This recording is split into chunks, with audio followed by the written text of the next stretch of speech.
Il est certainement l'un des personnages marquants de l'histoire contemporaine de l'Afrique, tant par son engagement que par sa détermination à défendre son peuple et le continent noir en général. Arrivé à la tête de la Haute-Volta à la suite d'un putsch perpétré par son copain et un groupe d'officiers, il va inspirer une révolution qui va définitivement changer le visage de ce territoire sahélien brûlé par le soleil. Une révolution qui va perturber l'ordre international établi, comme lorsqu'il invite les nations africaines à ne plus payer leurs dettes auprès de la Banque mondiale et du Fonds monétaire international. Ou encore lorsqu'il apostrophe le président français François Mitterrand en lui reprochant d'avoir reçu le chef de l'État sud-africain Peter Botha qu'il traite de raciste. Thomas Sankara dérange. Et la révolution sankarienne séduit de nombreux jeunes par son dynamisme et ses idées progressistes. Mais en interne, le climat est de plus en plus tendu en cette année 1987. Entre les chefs de la révolution, le torchon brûle. Thomas Sankara se sent de plus en plus isolé. Je me retrouve un peu comme un cycliste qui grimpe une pente raide, qui a à gauche, à droite des précipices. Il est obligé de pédaler, de continuer de pédaler, sinon il tombe. Alors, pour rester moi-même et pour me sentir moi-même, je suis obligé de continuer dans cette lancée-là. Vous vous sentez isolé en Afrique? Mal compris en tout cas. Mal compris, mal aimé? Mal aimé.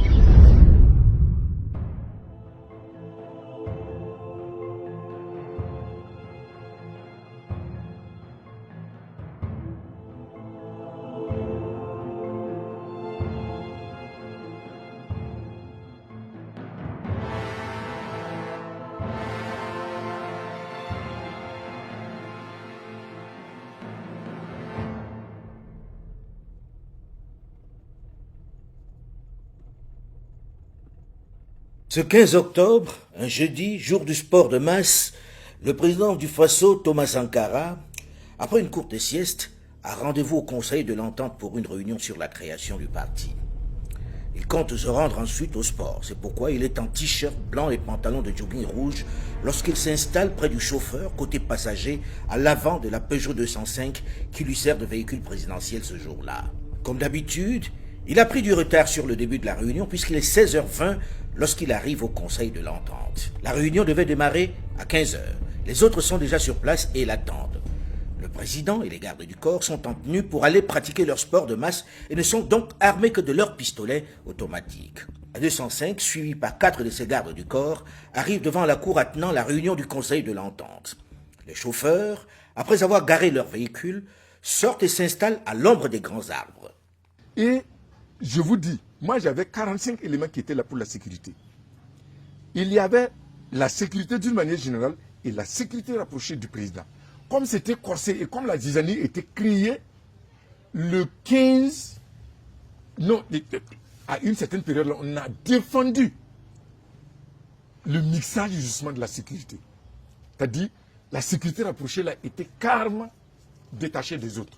C'est-à-dire, pas de contact avec justement ceux du conseil. Le palais est là, avec le président à côté, la garde rapprochée, personne ne s'en mêle. Donc c'était comme ça.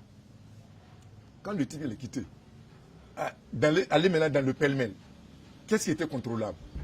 À 16h35, le président prend place au bout de la table de réunion.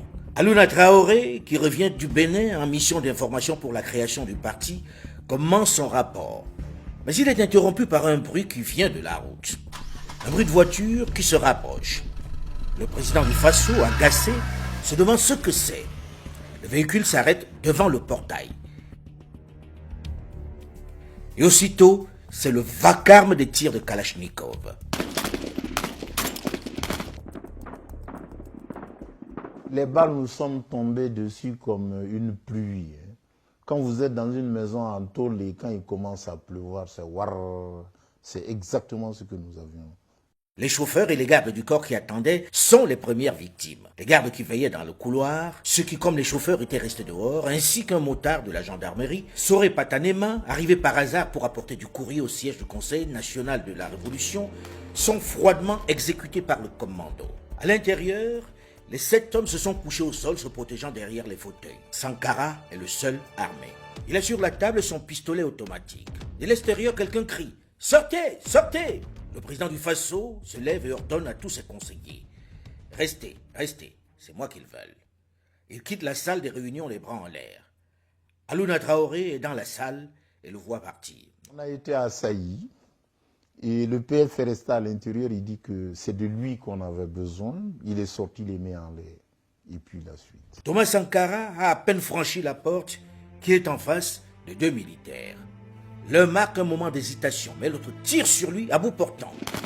Thomas Sankara s'effondre. Un des assaillants fait sortir les collaborateurs du président. « Dehors, dehors, sortez !»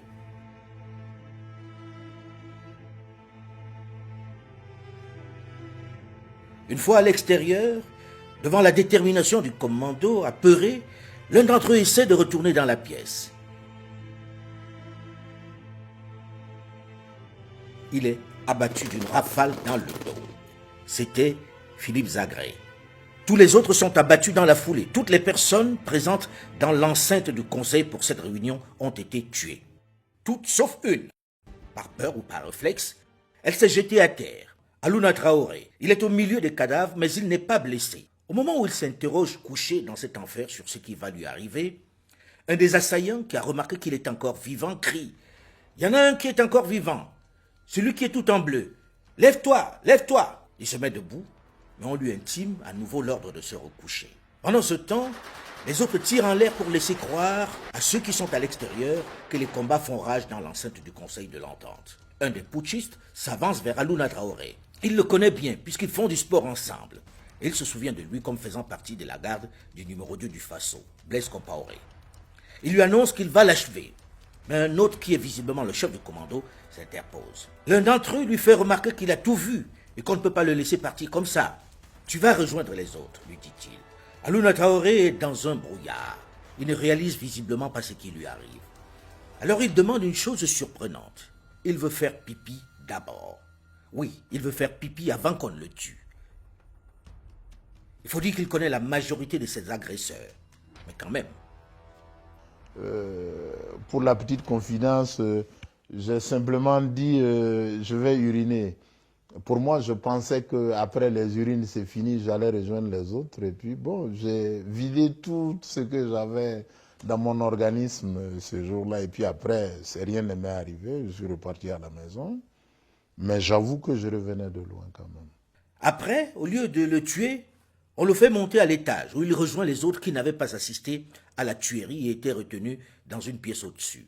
On ne savait pas que la violence avait atteint un tel niveau. À ce niveau-là, je pense que ceux qui venaient avaient... Leur mission était arrêtée. On ne négocie pas dans ce cas-là. Bon, vraiment, c'est fort, c'est fort. Quelques instants après être monté à l'étage supérieur, où il a eu le temps de se débarrasser un peu du sang qui l'avait éclaboussé, lorsqu'il risque un regard par la fenêtre, au moment où il entend des voitures manœuvrer pour quitter le Conseil de l'Entente, il voit que les 13 cadavres ont disparu et que la cour du drame est en train d'être nettoyée à coups de grands jets d'eau. Il est le seul survivant de ce massacre. C'est un devoir pour nous d'arranger sa tombe, de respecter sa mémoire. Vous avez des regrets? D'avoir perdu un ami, bien sûr. Et un regret aussi qu'à un moment de sa vie, il ait pensé à nous liquider. C'est dommage.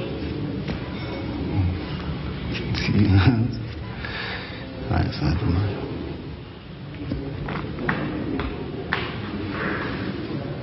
Enterré à la hâte avec ses camarades dans la banlieue de Ouagadougou, il faudra attendre 34 ans à la faveur de la chute de son tombeur Blaise Compaoré justement pour qu'enfin s'ouvre un procès sur cet assassinat.